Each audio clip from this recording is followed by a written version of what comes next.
नमस्कार, बहुत स्वागत है आपका। प्राइम डिबेट देख रहे हैं आप, आपके साथ में जेपी शर्मा। हम इस बात पर खुश हो सकते हैं कि दुनिया में सबसे ज़्यादा युवा भारत में हैं। इस बात पर अक्सर चिंता जताते हैं कि हमारे युवाओं को उचित अवसर नहीं मिल पा रहे।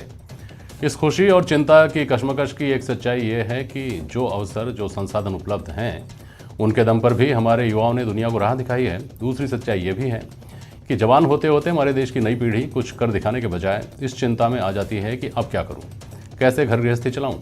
सोशल मीडिया ने लाइब्रेरीज पर ताला लगा दिया है। महापुरुषों के जीवन चरित्र पढ़कर उनसे प्रेरणा लेने की बातें पीछे छूट चुकी हैं। उनकी जगह टिकटॉक जैसे ऐप्स ने ले ली है। लाइक्स और फॉलोइंग की अंधी दौड़ से हमारी नई पीढ़ी तब बाहर निकलती है जब दाल रोटी नाम की इस कड़वी सच्चाई से दो चार हो जाती है। आज प्राइम डिबेट में इन तमाम पहलुओं पर बात होगी, इन सवालों के जरिए कि क्या युवाओं को प्रतिभा दिखाने के समुचित अवसर मिल रहे हैं, देश की युवा पीढ़ी के आगे बढ़ने में सबसे बड़ी बाधा क्या है, और सोशल मीडिया नई पीढ़ी के पांव की बेड़ी है या उड़ान भरने के लिए पंख भी हो सकता है। अवधेश आकोदिया जी हैं, वरिष्ठ पत्रकार, हमारे साथ स्टूडियो में। हिमांशु शर्मा जी हैं, भारतीय जनता युवा मोर्चा के प्रदेशाध्यक्ष हैं। स्वर्णिम चतुर्वेदी जी हैं, कांग्रेस के प्रवक्ता हैं। और शैली शर्मा हैं, नई पीढ़ी की, युवा पीढ़ी की नुमाइंदगी कर रही हैं। बहुत स्वागत है आप सभी का। शैली शर्मा, आपको आवाज़ सुनाई दे रही होगी मेरी। इस जनरेशन के सामने, इस युवा पीढ़ी के सामने, यूथ के सामने सबसे बड़ा मोटिवेशन क्या मानती हैं, सबसे बड़े चैलेंजेस, सबसे बड़ी चिंताएं क्या मानती हैं? मुझे ये लगता है कि आज का जो टाइम है उसमें जो यूथ के सामने सबसे बड़ा चैलेंज है सोशल मीडिया, क्योंकि आजकल के बच्चे हैं वो इतना ज्यादा एडिक्ट हो चुके हैं सोशल मीडिया को लेके, सोशल साइट्स को लेके। हाँ, सोशल साइट्स की बहुत सारी पॉजिटिविटी होती है, हम लोग अपडेट रहते हैं इन सब चीजों से, चाहे इंस्टाग्राम हो, फेसबुक हो, that is all right, but still एक एडिक्शन होना। आज स्टूडेंट्स को उससे फर्क नहीं पड़ता है कि देश में क्या चल रहा है, उनको उससे फर्क पड़ता है कि मेरी पोस्ट पे कितने लाइक्स आए हैं, मेरी पोस्ट पे कितने कमेंट्स आए हैं। आप उनसे अगर किसी फ्रीडम फाइटर के बारे में पूछोगे, उनको उस चीज का नॉलेज नहीं है। बट इंस्टाग्राम में जो नया अपडेट आया है, कौन सा नया फिल्टर आया है, उनको इन चीजों का ज्यादा नॉलेज है, क्योंकि हमारा जो पूरा सराउंडिंग है वो उसी चीज, वो वही वाली सब चीजें हो चुकी है। आज अगर आप बाहर जा रहे हो तो आपको सोशल मीडिया पे अपडेट करना बहुत जरूरी होता है। तो एक जो यूथ है वो पूरा एक फेक वर्ल्ड में जी रहा है, मतलब वो अपनी रियल लाइफस्टाइल भूल चुका है। रियल लाइफ में हो सकता है भले वो अपने पेरेंट्स को विश नहीं करेंगे, बट सोशल मीडिया पे बर्थडे आते ही सबसे पहले बर्थडे पोस्ट डालनी जरूरी होती है। तो मुझे यही लगता है कि जो सबसे बड़ा यूथ के सामने चैलेंज है वो है सोशल मीडिया से बाहर निकलना। फिर जब उनको रियलाइज होता है कि अब हमें सोशल मीडिया से बाहर निकलने की बहुत ज्यादा जरूरत है, जब तक बहुत लेट हो चुका होता है, क्योंकि आज वैसे भी कंपटीशन इतना ज्यादा बढ़ चुका है, चाहे वो कोई सी भी फील्ड हो, आप किसी भी फील्ड को ले लीजिए, आज कंपटीशन चारों तरफ बहुत ज्यादा बढ़ चुका है जॉब्स को लेके, क्योंकि एम्प्लॉयमेंट अपॉर्चुनिटीज वैसे भी बहुत ज्यादा कम मिल रही है कोविड टाइम को देखते हुए। और हमारा जो यूथ है वो 90% एक रॉन्ग डायरेक्शन में जा रहा है। ठीक है शादी, वापस आऊँगा आपके पास। युवा की सबसे बड़ी चिंता, इस तरह के सपने आज वो देखता है सोशल मीडिया पे। पहले कुछ और जरिए थे जिनमें वो खोया रहता था। उस संसार से निकलकर जब वो वास्तविकता की दुनिया से टकराता है, उस वक्त सबसे बड़ा उसके सामने संकट आता है रोजगार का। पहले मैं हिमांशु शर्मा जी और स्वर्णिम चतुर्वेदी जी आपसे एक बार शॉर्ट में ये टिप्पणी ले लूँ कि आप लोगों ने अपने अपने स्तर पर जब जब आपकी सरकारें रहीं, जब जब अवसर मिला, तब उनके लिए क्या किया। फिर मैं सवाल करता हूँ। पहले हिमांशु शर्मा बोलिए। देखिए, मैं सोशल मीडिया को केवल सोशल मीडिया की बात नहीं है, सरकारें नहीं है, मैं कंप्लीटली क्रिटिसाइज नहीं करूंगा जी, पर यह मानूंगा कि जो सोशल मीडिया है यह दुधारी तलवार है। हाँ। और अगर आज के परिप्रेक्ष्य में मेरे को लगे कि सबसे बड़ा चैलेंज युवाओं के लिए क्या है जी, तो मैं उसका उत्तर दूंगा जी कि युवाओं में एक सिविक सेंस डेवलप करना, शिक्षा सभी पे, क्वालिटी ऑफ एजुकेशन सब तक पहुंच सके, यह जो है यह एक सबसे बड़ा चैलेंज है। प्रत्येक युवा के पास उस स्तर की शिक्षा पहुंचे जिस स्तर की दूसरे युवा तक पहुंच रही है, उसके स्तर में किसी तरीके की भिन्नता ना हो।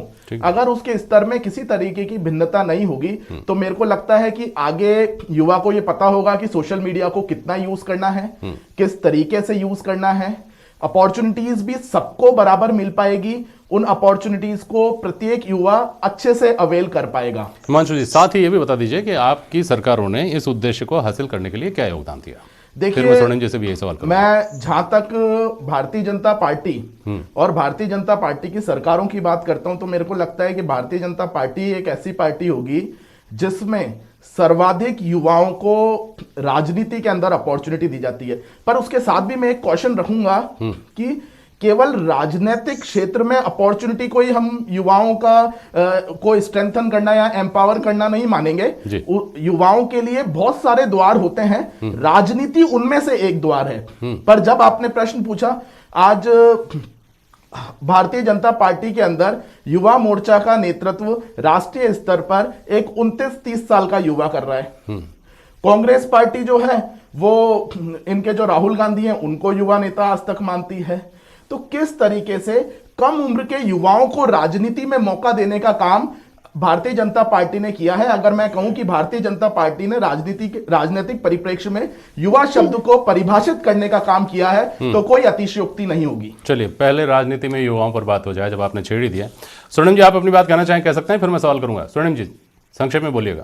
जी, बिल्कुल मैं आपको बताना चाहता हूँ, आपने जो पहला प्रश्न था, आपका मूल प्रश्न युवाओं के लिए सरकारों ने क्या किया, इस पर मैं आना चाहता हूँ।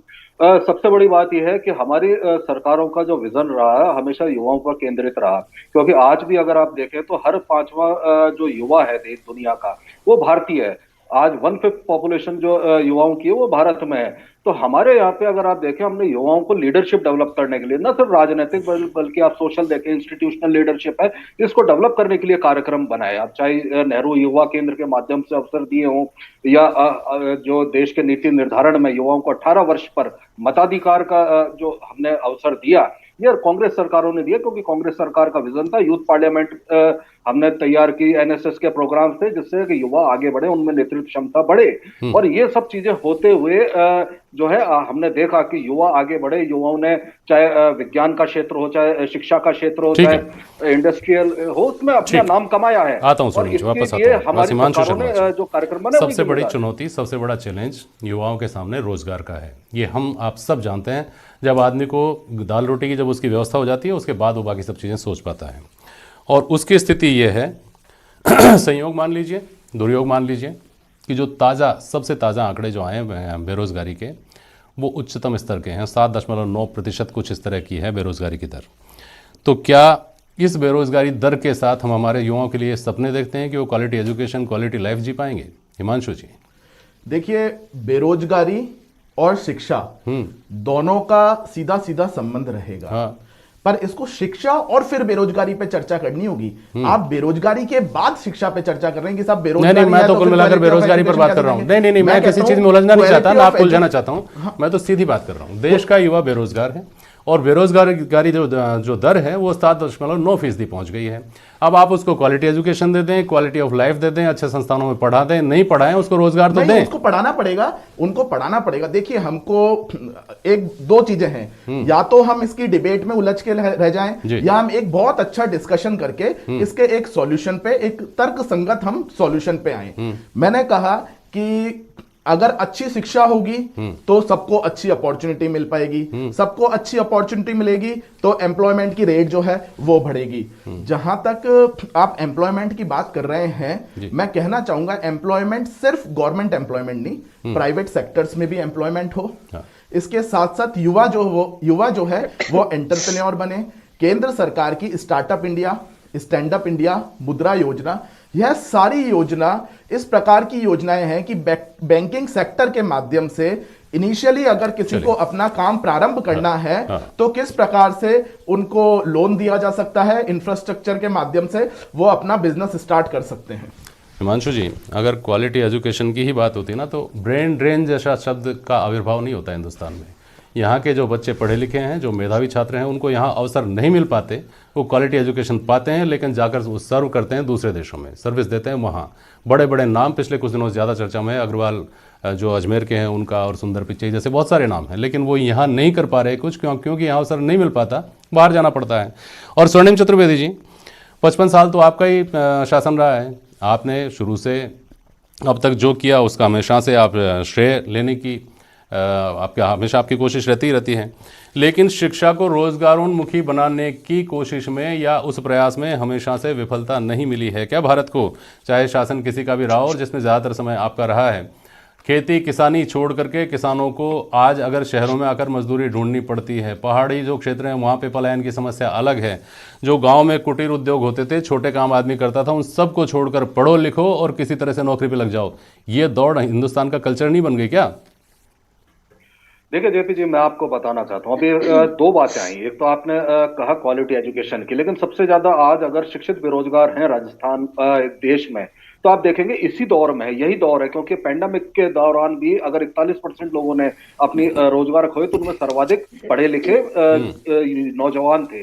उन्होंने कोई क्या किया? सरकार ने कुछ नहीं किया। और देखिए सबसे बड़ी बात, आज अभी जो हिमांशु जी कह रहे थे, उन्होंने कंपैरिजन किया उनके युवा मोर्चा के अध्यक्ष का और राहुल गांधी जी का। राहुल गांधी जी हमारे राष्ट्रीय अध्यक्ष थे, आपके राष्ट्रीय अध्यक्ष की क्या आयु है आप देख सकते हैं। और सबसे बड़ी बात, अगर आप देखेंगे